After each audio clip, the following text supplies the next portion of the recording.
अगर कोई डिस्प्यूट हमारा बार्गेनिंग से, कलेक्टिव बार्गेनिंग से नहीं सॉल्व हो पाता, तो काफ़ी सारी अथॉरिटीज़ ऐसी अवेलेबल हैं इस एक्ट में जो कि उस डिस्प्यूट को सेटल कर सकती हैं। कई बार कलेक्टिव बार्गेनिंग से नहीं हो पाता, कई बार वर्क्स कमेटी भी सक्सेसफुल नहीं रह पाती हैं। तो वो मेजर्स जो हमने पढ़े हैं, हो सकता है उन मेजर्स के बावजूद भी कोई ना कोई ऐसा डिस्प्यूट हो जो हम इजीली सॉल्व नहीं कर पा रहे हैं। तो काफ़ी सारी अथॉरिटीज़ होती हैं। यहाँ पर 3 चीज़ों की मेन बात की गई है इस एक्ट में जो चीज़ें हैं। सबसे पहले जो इसमें एक ऑप्शन होता है, एक अथॉरिटी होती है जहाँ पर आप सारे अपने डिस्प्यूट्स को सॉल्व कर सकते हो, वो होता है कंसिलिएशन ऑफिसर। और इनके साथ साथ होते हैं, ऑफिसर के साथ साथ होते हैं board of conciliation. So basically conciliation officer एक ऐसा थर्ड पर्सन होता है जो कि इंटरवीन करता है, जो कि इंटरफेयर करता है इस डिसीजन को लेने के लिए, इस डिसीजन को लेने के लिए नहीं कहेंगे बट सेटलमेंट करने के लिए, डिस्प्यूट को सेटल करने के लिए कंसिलिएशन ऑफिसर को अपॉइंट किया जाता है। सो हम कह सकते हैं कि जो थर्ड पार्टी होती है वो कंसिलियर ऑफिसर होता है। तो यहाँ पे जो मेन फोकस आपको देना है वो है कि ये एक थर्ड पार्टी है जो इन्वॉल्व हो रही है उन 2 पार्टीज के बीच में जिनके बीच में डिस्प्यूट हुआ है। अगर बात करें एम्प्लॉयज़ की और उनकी यूनियन की, एम्प्लॉयज़ और यूनियन प्लस जो भी मैनेजमेंट है, वो सब को साथ लाकर सॉल्यूशन निकाला जाता है। ठीक है, यहाँ पर ये सब आते हैं और प्रेजेंट होते हैं before a third party, before a third person. और ये थर्ड पर्सन कौन है? हमारा कंसिलिएशन ऑफिसर। ठीक है, यहाँ पर जो मेन फोकस होता है वो ये होता है कि इस थर्ड पर्सन की हेल्प से हम इन 2 पार्टीज के बीच में एग्रीमेंट करा पाएं, यानी कि वो एक सोल्यूशन पर आ पाए, कि वो सेटलमेंट कर पाए, वो एक ही जगह एक ही चीज को सोचे, तो कंसेंसस बना दे दोनों के बीच में, दोनों पार्टीज के बीच में। ये एक तरह का म्यूचुअल नेगोशिएशन ही है, एक तरह का हम कह सकते हैं कलेक्टिव बार्गेनिंग का ही एक फॉर्म है। ठीक है, लेकिन यहाँ पे एक चीज, जो मेन चीज आती है वो ये होती है कि यहाँ पर थर्ड पर्सन इन्वॉल्व हो रहा है। ठीक है, तो होता क्या है, अगर एक बार हम देखें तो ये क्या है, एक तरह से extension of process of mutual negotiation ही है। लेकिन यहाँ पर क्या फोकस होता है? यहाँ पर होता है कि हम यहाँ पर गाइडेंस लेते हैं ऑफ थर्ड पार्टी। दूसरी चीज, ऑफिसर की क्या ड्यूटी होती है? ऑफिसर की ये ड्यूटी होती है कि यहाँ पर जो भी केस है, जो भी डिस्प्यूट हुआ है, उसका इन्वेस्टिगेशन हो। सो वो इन्वेस्टिगेट करते हैं। और दूसरी चीज क्या होगी? उसके सेटलमेंट को प्रमोट करना, उसका सेटलमेंट कराना। सो प्रमोट या promotion of settlement of dispute. ठीक है, तो इन्वेस्टिगेट करना और सेटलमेंट कराना ये ड्यूटी होता है। उसके बाद उसको जो ऑफिसर होते हैं उनको एज अ एडवाइजरी यहाँ पर बोला गया है, एज अ एडवाइजरी वो फॉर्म करते हैं, एज अ एडवाइजरी वो परफॉर्म करते हैं, उनका फंक्शन होता है। तो अगर हम उनकी बात करें फंक्शन की, तो कैसे परफॉर्म कर रहे हैं यहाँ पे? एज अ एडवाइजरी, या हम कह सकते हैं एज अ मेडिएटर। ठीक है, दूसरी चीज, जो फाइनल डिसीजन होता है वो इनका नहीं होता। फाइनल डिसीजन तो पार्टीज का ही होगा, या जो भी इन्वॉल्वमेंट होंगी पार्टीज उन्हीं का होगा। तो हम कह सकते हैं यहाँ पे जो फाइनल डिसीजन होता है वो ऑफिसर का नहीं होता। ठीक है, now what is the process? तो हम थोड़े से प्रोसेस के बारे में पढ़ते हैं कि कंसिलिएशन में प्रोसेस क्या आता है। तो अगर हम बात करें प्रोसेस की, तो सबसे पहले कंसिलियर को इन्फॉर्म किया जाता है, जो हमारा कंसिलिएशन ऑफिसर है उनको इन्फॉर्म किया जाता है, उनके नोटिस में चीज लाई जाती है बाय द कंसर्न पार्टी कि हम आपसे बात करना चाहते हैं, हमारा डिस्प्यूट सॉल्व नहीं हो रहा है, बार्गेनिंग से, कलेक्टिव बार्गेनिंग से सॉल्व नहीं हो पा रहा, नेगोशिएट नहीं हो पा रहा है। तो यहाँ पर ऑफिसर की नोटिस में वो बात आती है। ठीक है, सो ऑफिसर के नोटिस में यहाँ पर बात आई। दूसरी चीज, इसमें जो प्रोसेस के आगे बढ़ता है तो यहाँ पर कंसिलिएशन प्रोसीडिंग्स होल्ड की जाती हैं, यानी कि सारी पार्टीज को बुला के आमने सामने बात की जाती है in the presence of conciliation officer. तो यहाँ पर कंसिलिएशन प्रोसीडिंग्स को आगे बढ़ाया जाता है। देन कंसिलिएशन प्रोसेस के बाद एक चीज़ यहाँ ध्यान देने वाली है कि कई बार ऐसे जो गवर्नमेंट के हम कह सकते हैं इंडस्ट्रीज होती हैं, या फिर कोई ऐसी केस है या ऐसा डिस्प्यूट है जिसमें गवर्नमेंट का ऑर्डर आया है कि आप भाई वहीं पर कंटिन्यू करें, इमीडिएटली जैसे ही आपको नोटिस में आता है आप बिल्कुल कंटिन्यू करें, किसी चीज़ का वेट ना करें। तो वो डेट जहां पर डिस्प्यूट अराइज हुआ है वो ही डेट को मान लिया जाता है कि वहां से ही हमारा जो कंसिलिएशन प्रोसीडिंग्स है वो शुरू हो गया है। ठीक है, तो बिल्कुल इमीडिएटली शुरू हो जाता है अगर कोई बड़ा या फिर कोई गवर्नमेंट केस है। ठीक है, उसके बाद बात आती है कि जो पार्टीज हैं उनको ऑफिसर बताते हैं कि आप इस डेट पर आए, ये डेट है आपकी कोर्ट की, मतलब कोर्ट नहीं प्रोसीडिंग्स की, तो ये डेट्स हैं आपकी। तो यहाँ पे फॉर्मल इंटीमेशन दिया जाता है पार्टीज को बाय द ऑफिस। यहाँ पर पार्टी की जो मीटिंग होती है, बहुत सारी मीटिंग्स होल्ड की जाती हैं, पूरी प्रोसीडिंग्स होती हैं, एक दूसरे को सुना जाता है। Then joint meetings. तो जॉइंट मीटिंग्स में बेसिकली क्या आप बात कह रहे हैं कि सारी पार्टीज को मिलाकर साथ बैठाकर जॉइंट मीटिंग की जाती है। जॉइंट मीटिंग ज़्यादातर जॉइंट मीटिंग ही होती हैं, मतलब ऐसे अलग अलग इंडिविजुअल मीटिंग्स नहीं होती हैं। जॉइंट मीटिंग इसलिए ज़्यादा की जाती है क्योंकि यहाँ पर टाइम सेव हो जाता है। ठीक है, दोनों पार्टीज अगर आमने सामने होंगी तो वो जल्दी केस सॉल्व होने की आशंका हो सकती है, अपॉर्चुनिटी हो सकती है कि जल्दी सॉल्व हो जाए। तो यहाँ पर टाइम सेव किया जाता है, as well as it also save efforts of all the parties. So अगर कोई ऑफिसर है जो बार बार प्रोसीडिंग्स करेगा, अगर इंडिविजुअल तो बहुत टाइम लग जाएगा। तो टाइम के साथ साथ एफर्ट्स भी ज्यादा लगेंगे, इसीलिए अगर जॉइंट मीटिंग ज्यादातर की जाती है कंसिलिएशन प्रोसेस में। अगर हमारा इस प्रोसीडिंग्स के दौरान सेटलमेंट हो जाती है, सेटलमेंट हो गई अगर तो बढ़िया बात है। तो सेटलमेंट में क्या होता है, यहाँ पर आता है मेमोरेंडम ऑफ सेटलमेंट। वो मेमोरेंडम ऑफ सेटलमेंट साइन किया जाता है by both the parties. Memorandum of settlement आता है and this memorandum of settlement is sine by the concern parties. Okay, and also the parties that sign that memorandum, that come together and that agreement जिनके बीच में हुआ है, वो उन सारे जो भी उसमें कंडीशंस लिखी हैं उससे एग्री करती हैं, जितने भी वो पीरियड तक मेमोरेंडम बना है। तो ये ध्यान आपको देना है। ठीक है, तो सेटलमेंट अगर हो जाता है। ऑल्सो इफ सेटलमेंट नहीं होता है तब भी जो हमारा कंसिलिएशन प्रोसेस है वो वहां आकर खत्म हो जाएगा, जहां पर रिपोर्ट बन जाएगी। तो अगर सेटलमेंट हुआ तो रिपोर्ट बनेगी ही बनेगी कि ठीक है रिपोर्ट बनेगी, कंसिलिएशन ऑफिसर ये रिपोर्ट गवर्नमेंट को दे देगा। लेकिन अगर उस रिपोर्ट में ये लिखा है कि सेटलमेंट नहीं हुआ, ठीक है, सेटलमेंट नहीं हुआ, तो यहाँ पर जो फ्रेश सेटलमेंट होनी है या जो फ्रेश प्रोसीडिंग्स होनी है वो अधिकार गवर्नमेंट का है। क्योंकि यहाँ पर हम बोलते हैं कि ये जो ऑफिसर है ये एक जुडिशियल ऑफिसर नहीं है।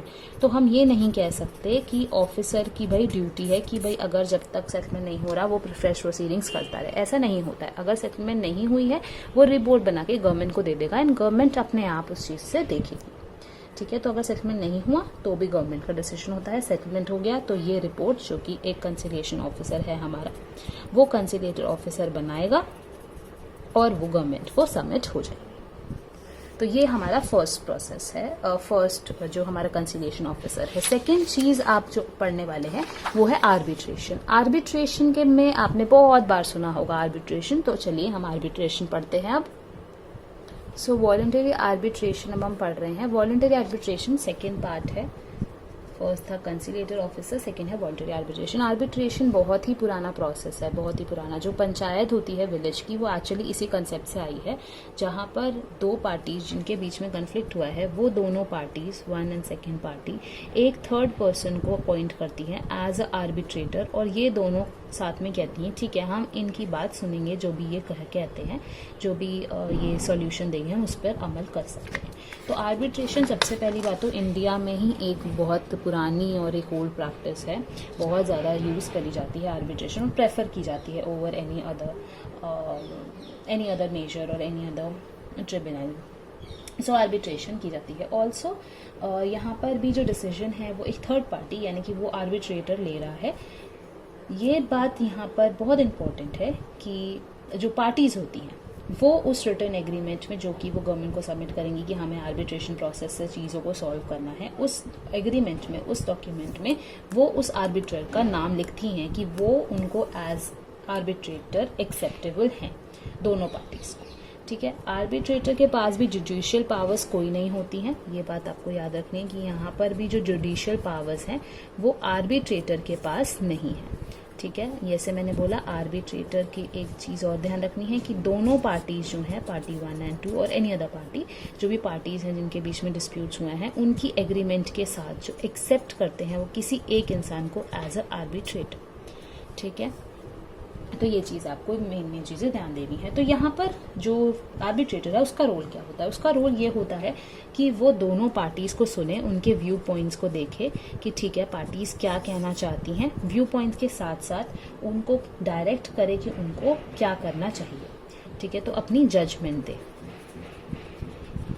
तो view point of all the parties and देखे कि क्या कहना चाह रही हैं, क्या हो रहा है, तो लिसन करे उनको, देन अपना जजमेंट दे उस लिसनिंग के बाद। सो आर्बिट्रेटर प्रोसेस यहाँ पर इतना ही होता है।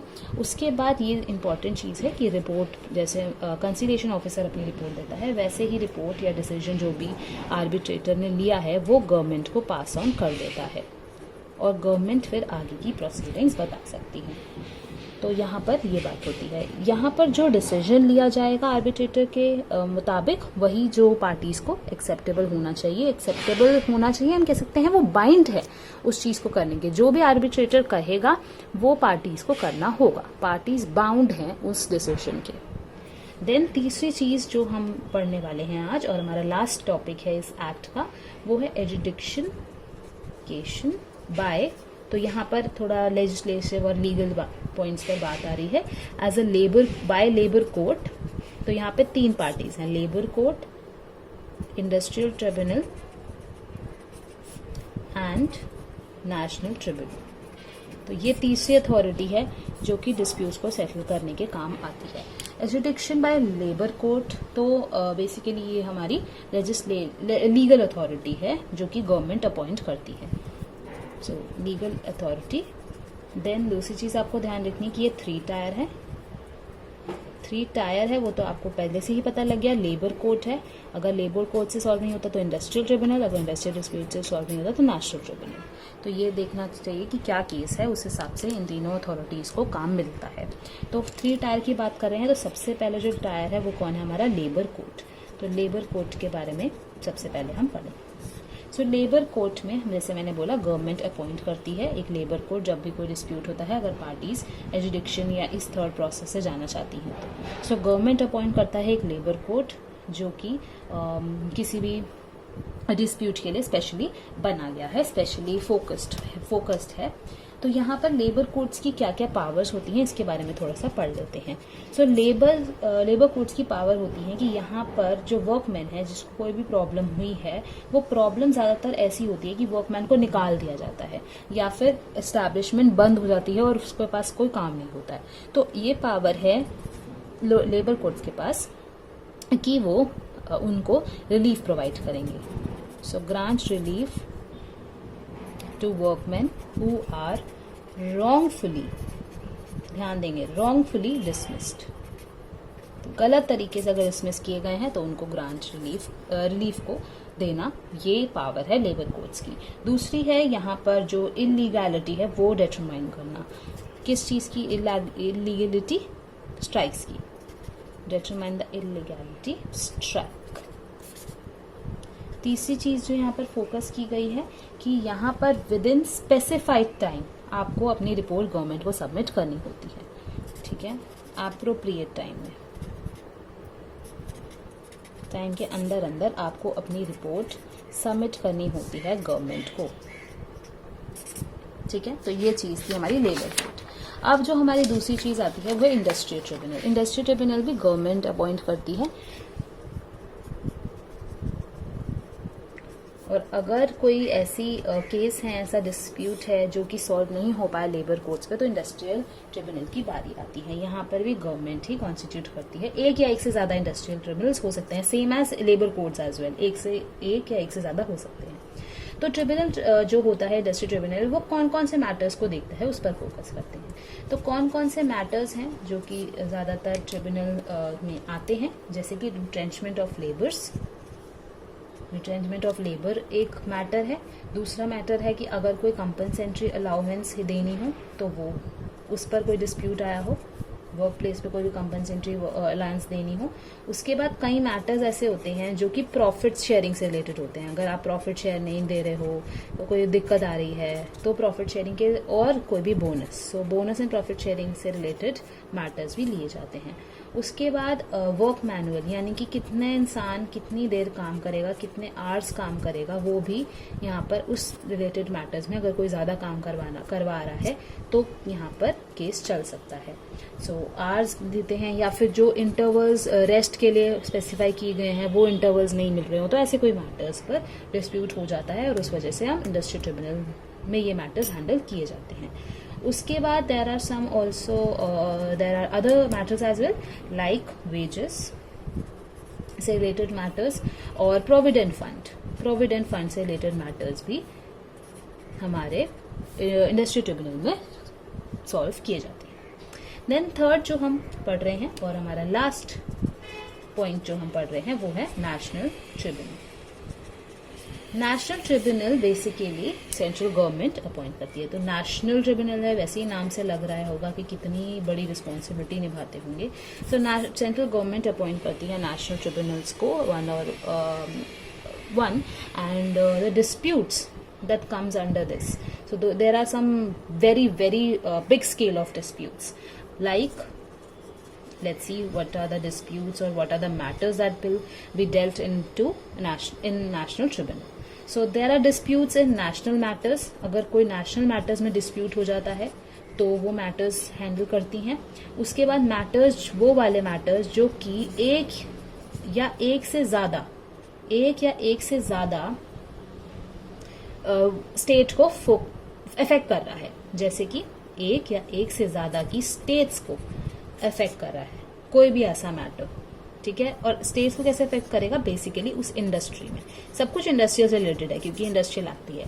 सो इंडस्ट्री से रिलेटेड कोई भी मैटर जो कि इंडस्ट्री में कुछ प्रॉब्लम आई है और वो प्रॉब्लम एक या एक से ज्यादा स्टेट्स को अफेक्ट कर रही है, वो मैटर भी हमारे नेशनल ट्रिब्यूनल संभालता है। सो आई होप आपको इंडस्ट्रियल डिस्प्यूट एक्ट 1947 समझ आ गया हो। अगर आपको कोई डाउट है तो आप हमारा व्हाट्सएप ग्रुप ज्वाइन कर सकते हैं। Do like the video, please share it with your friends and don't forget to subscribe our channel college tutor.